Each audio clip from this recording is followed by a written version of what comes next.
सभी को नमस्कार।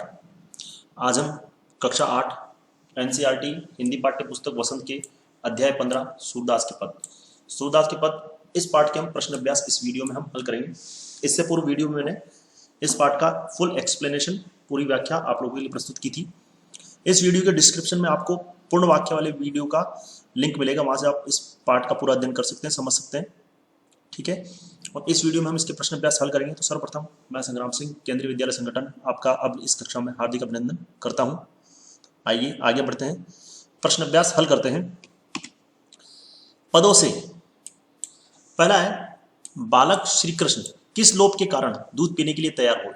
तो जैसा कि हमने पाठ में पढ़ा था, ठीक है, पाठ में पढ़ा था कि वह दूध पीने के लिए तैयार नहीं होती, तो उनको मक्खन चाहिए था। ठीक है, तो परंतु उनकी मां उनको यह कहकर दूध पिलाती थी कि दूध पीने से तुम्हारी चोटी बढ़ जाएगी और बलराम की तरह लंबी और मोटी हो जाएगी। वे अपने बाल बढ़ाना चाहते थे, इसलिए ना चाहते हुए भी दूध पीने के लिए तैयार हो गए। तो यशोदा मां बालक कृष्ण को लोभ देती थी कि यदि वह नियम से प्रतिदिन दूध पिएंगे तो उनकी चोटी भाई बलराम की तरह लंबी और मोटी हो जाएगी। कृष्ण अपने बाल बढ़ाना चाहते थे, इसलिए वह न चाहते हुए भी दूध पीने के लिए तैयार हो गए। ठीक है, कृष्ण अपनी चोटी के विषय में क्या क्या सोच रहे थे। तो कृष्ण अपनी चोटी के विषय में ये सोचते थे कि दूध पीने से उनकी चोटी भैया बलराम जैसी बड़ी हो जाएगी और नागिन की तरह जमीन पर लेटेगी। ठीक है, तो ये सारी बातें उनके दिमाग में आती थी। तो कृष्ण अपनी चोटी के बारे में सोचते थे कि उनकी चोटी भी दूध पीने से बलराम भैया जैसी लंबी और मोटी हो जाएगी। माता यशोदा हर रोज उन्हें पीने को दूध देती थी, फिर भी उनकी चोटी बढ़ नहीं रही थी। ठीक है, दूध की तुलना में कृष्ण कौन सा पदार्थ अधिक पसंद करते थे। तो दूध की तुलना में श्री कृष्ण मक्खन और रोटी खाना अधिक पसंद करते थे, परंतु उनकी मां चोटी बढ़ाने के लिए उस बहाने से उनको दूध पिलाती थी, मक्खन रोटी नहीं देती थी। तो कृष्ण अपनी मां के कहने पर दूध पीते थे, परंतु उन्हें दूध पीना जरा भी पसंद नहीं था। दूध पीने की जगह मक्खन और रोटी खाना पसंद करते थे। मां के बार बार दूध पिलाने के कारण वो मक्खन रोटी नहीं खा पा रहे थे। तो ऐसा है, आप इतना बड़ा उत्तर नहीं लिखना चाहते तो भी सीधा उत्तर लिख सकते हैं कि दूध की तुलना में कृष्ण मक्खन और रोटी खाना ज्यादा पसंद करते थे। ठीक है, यहां इन वीडियो में हम बड़ा उत्तर इसलिए लेते हैं ताकि पाठ की एक बार पुनरावृत्ति हो जाए। अगर आप चाहते हैं इसमें से छोटा करके लिखना तो आप वैसे भी लिख सकते हैं।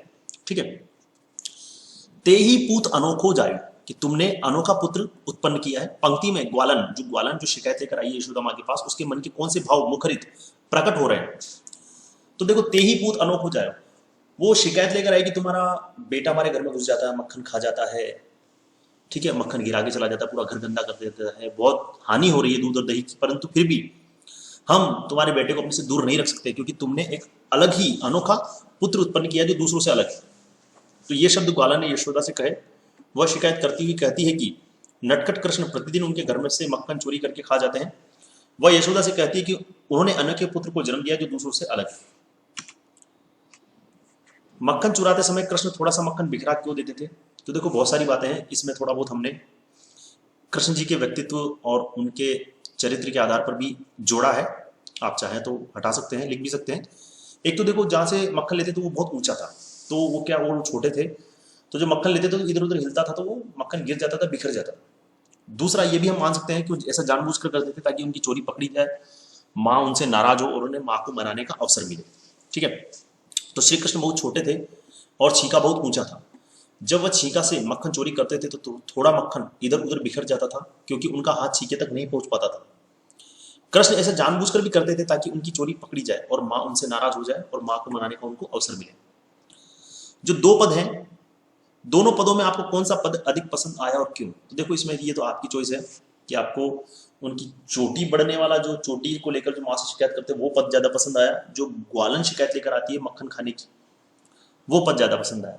ठीक है, तो आपको जो पसंद आया आप इसमें लिख सकते हैं, थोड़ा उसका वर्णन भी करके। यहाँ देखिए, दोनों पदों में से मुझे पहला पद ज्यादा पसंद आया, जो कि सूरदास जी ने भक्ति रस में डूबकर बाल सुलभ जो बालक का व्यवहार है उसका मनमोहक चित्र प्रस्तुत किया है। ठीक है, वात्सल्य रास की सुंदर अभिव्यक्ति की है। बालक श्री कृष्ण का अपनी मां से शिकायत करना बड़े सुंदर ढंग से बताया गया। ठीक है, आगे बढ़ते हैं भाषा की बात। भाषा की बात, प्रश्न संख्या 1, श्री कृष्ण गोपियों का माखन चुरा चुरा कर खाते थे, इसलिए उन्हें माखन चुराने वाला भी कहा गया है। इसके लिए एक शब्द दीजिए, तो माखन चुराने वाला, माखन चोर। ठीक है, श्री कृष्ण के लिए 5 पर्यायवाची शब्द बताइए। तो यहां पर लिखा हुआ गोविंद, रणछोड़, वासुदेव, मुरलीधर, नंदलाल। ठीक है, आगे चलते हैं। कुछ शब्द परस्पर मिलते जुलते अर्थ वाले होते हैं, उन्हें पर्यायवाची कहते हैं। पर्यायवाची कुछ शब्द होते हैं जिसके मिलते जुलते अर्थ होते हैं, जैसे चंद्रमा, चंद्रमा को शशि बोलते हैं, चांद बोलते हैं, चंद्र बोलते हैं, ठीक है। कुछ विपरीत अर्थ वाले भी होते हैं, कुछ ऐसा होता है जो विपरीत अर्थ, जैसे दिन रात, ठीक है। तो समानार्थी शब्द पर्यायवाची कहे जाते हैं और विपरीतार्थक शब्द विलोम। जो समानार्थी होते हैं उन्हें पर्यायवाची आप कह सकते हैं, और जो विपरीतार्थक होते हैं उन्हें विलोम कह सकते हैं। जैसे पर्यायवाची मतलब सेम मीनिंग वाले शब्द, विपरीतार्थक अपोजिट जिसको आप इंग्लिश में बोलते हैं, जैसे चंद्रमा, तो चंद्रमा का है शशि, इंदु, राका, ठीक है। मधुकर, मधुकर भौरा, भ्रमर, भौरा, मधुप, सूर्य, रवि, भानु, दिनकर। दिन का अपोजिट होगा रात, विपरीतार्थक विलोम शब्द। श्वेत का श्याम, शीत का उष्ण, ठीक है। तो यहां पर क्या है, आपको भी ऐसे शब्द लिखने हैं, पर्यायवाची और विलोम शब्द आपको भी लिखने हैं, ठीक है। कुछ तो जैसे पर्यायवाची हमने लिखे, जैसे बेनी इस पाठ में है, बेनी, बेनी का मतलब होता है चोटी, मैया का मतलब होता है जननी, माँ, माता। दूध, दूध को हम दुग्ध भी बोलते हैं, पय भी बोलते हैं, गोरस भी बोलते हैं। बलराम जो श्री कृष्ण का बड़ा भाई था उसको दाऊ भी बोलते हैं और हलधर भी बोलते हैं। डोटा उसको सूत भी बोलते हैं, पुत्र भी बोलते हैं, बेटा भी बोलते हैं, संत। विपरीतार्थक विलोम शब्द, लंबी का छोटी, श्याम का श्वेत, श्याम मतलब काला, श्वेत मतलब सफेद। विज्ञ, अज्ञ, विज्ञ मतलब जानने वाला, अत्यधिक जानने वाला, और अज्ञ नहीं जानने वाला।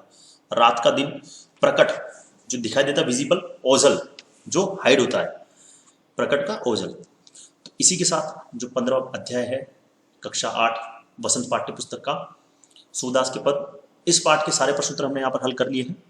आशा करता हूँ आपको मेरा ये वीडियो पसंद आया होगा। आज के लिए बस इतना ही। धन्यवाद। आपका दिन मंगलमय।